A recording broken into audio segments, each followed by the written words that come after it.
Mrs. Piggle-Wiggle by Betty MacDonald. Chapter 5. The Radish Cure. Up to the time of this story, Patsy was just an everyday little girl. Sometimes she was good, and sometimes she was naughty, but usually she did what her mother told her without too much fuss. But one morning, Patsy's mother filled the bathtub with nice warm water and called to Patsy to come and take her bath. Patsy came into the bathroom, but when she saw a nice warm tub of water, she began to scream and yell and kick and howl like a wild animal. Naturally, her mother was quite surprised to see her little girl acting so peculiarly, but she didn't say anything, just took off Patsy's bathrobe and said, "Now, Patsy, stop all this nonsense and hop into the tub." Patsy gave a piercing shriek and ran from the bathroom stark naked and yelling, "I won't take a bath. I won't ever take a bath. I hate baths. I hate baths. I hate baths." Patsy's mother let the water out of the tub and went downstairs to telephone her friends and find out if their children had been ever behaved in this unusual fashion, if it was catching, and what to do about it. First, she called Mrs. Brown, and she said, "Hello, Mrs. Brown. This is Patsy's mother, and I am having such a time this morning. Patsy simply will not take a bath. Pardon me just a minute, Mrs. Brown." And she put the telephone receiver down and went over to Patsy, who was standing in the kitchen doorway listening to the telephone conversation and feeling very important. And Patsy said, "What did Mrs. Brown say to do with me, Mother?" And Patsy's mother said, "She hasn't told me yet, but while I am finding out, you had better march right upstairs and get dressed, and then you'd better pick that messy, sticking pasting work you left all over your room last night, and don't come down until every single thing is put away." Patsy's mother picked up the telephone, and Mrs. Brown said, "I'm sorry, but I can't offer any suggestions, because our little Petunia just adores to bathe. Perhaps Mrs. Grotto can help you." So Patsy's mother called Mrs. Grotto, and she said, "Hello, Mrs. Grotto. I just called to ask if you could help me with Patsy. She won't take a bath, and I'm at my wit's end." And Mrs. Grotto said, "Well, frankly, I don't know what to suggest, because our little Paraphernalia simply worships her bath. Of course, Paraphernalia is quite a remarkable child anyways. Why, Thursday afternoon she—" Yes, I know," said Patsy's mother quickly. "Goodbye, Mrs. Grotto. Thank you anyways." Then Patsy's mother called Mrs. Broomrack. "Good morning, Mrs. Broomrack," she said a little too brightly. "I wonder if you could do me a favor." "Why, of course, dear, of course," said Mrs. Broomrack. "Well," said Patsy's mother, "this morning, for the first time in her life, our little Patsy won't take a bath. The very idea seems to make her hysterical. I don't know what to do." Mrs. Broomrack said, "Well, why, you poor dear, all alone in that big house with that unmanageable child.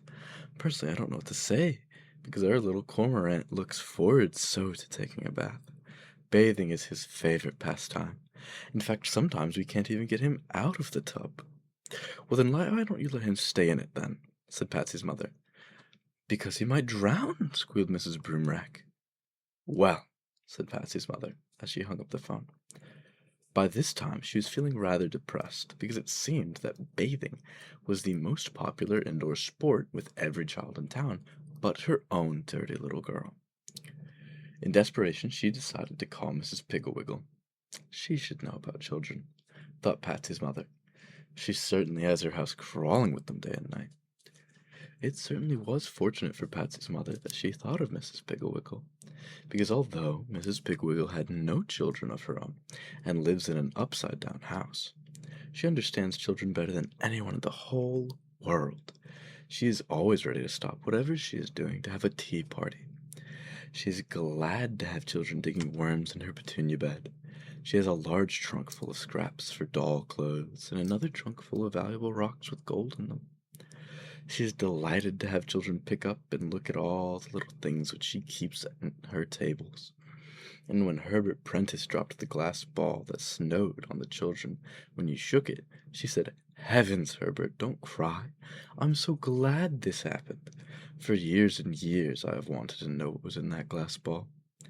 Mrs. Piggle-Wiggle takes it for granted that you will want to try on her shoes and go wiggling about in high heels, which is probably why she was not all surprised when Patsy's mother told her about the bath. I suppose we all come to it sooner or later, she said. Well, from my experience, I would say that the radish cure is probably the quickest and most lasting. The radish cure, said Patsy's mother. Yes, said Mrs. Piggle-Wiggle. The radish cure is just what Patsy needs.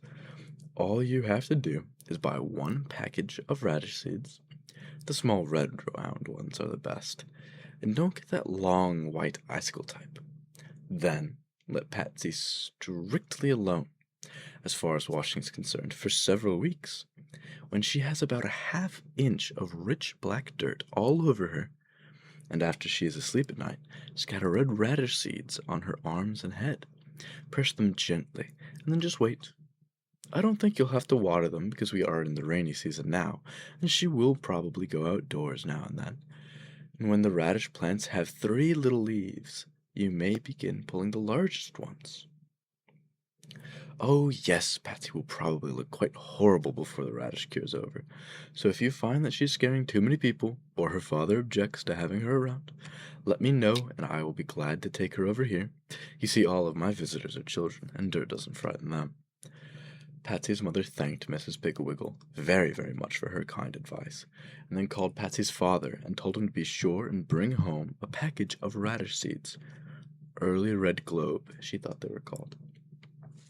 The next moment she didn't say one word to Patsy about the bath, and so Patsy was sweet and didn't act like a wild animal. The next day was the same, and so was the next.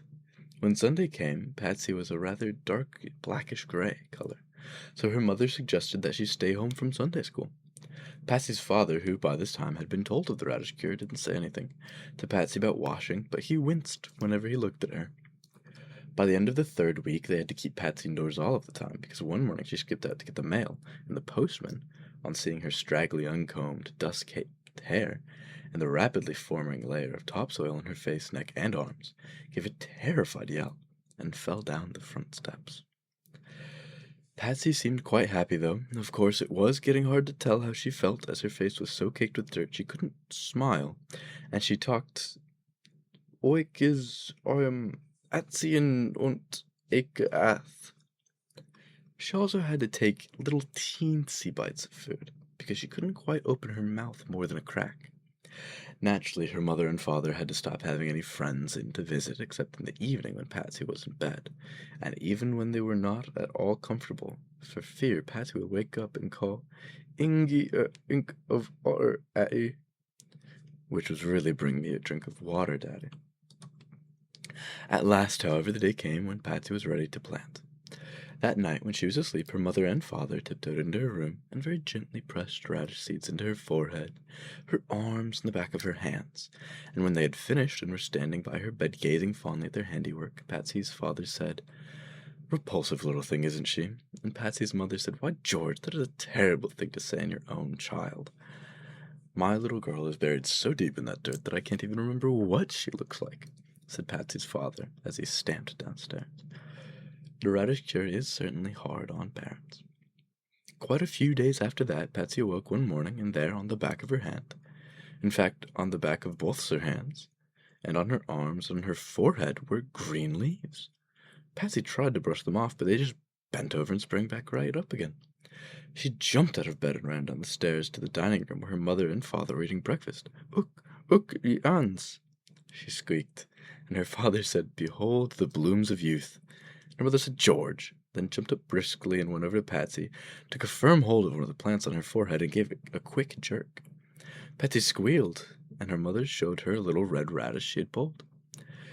Patsy tried pulling out the one on her arm, but her hands were so caked with dirt that they couldn't grasp the little leaves, so her mother had to pull them.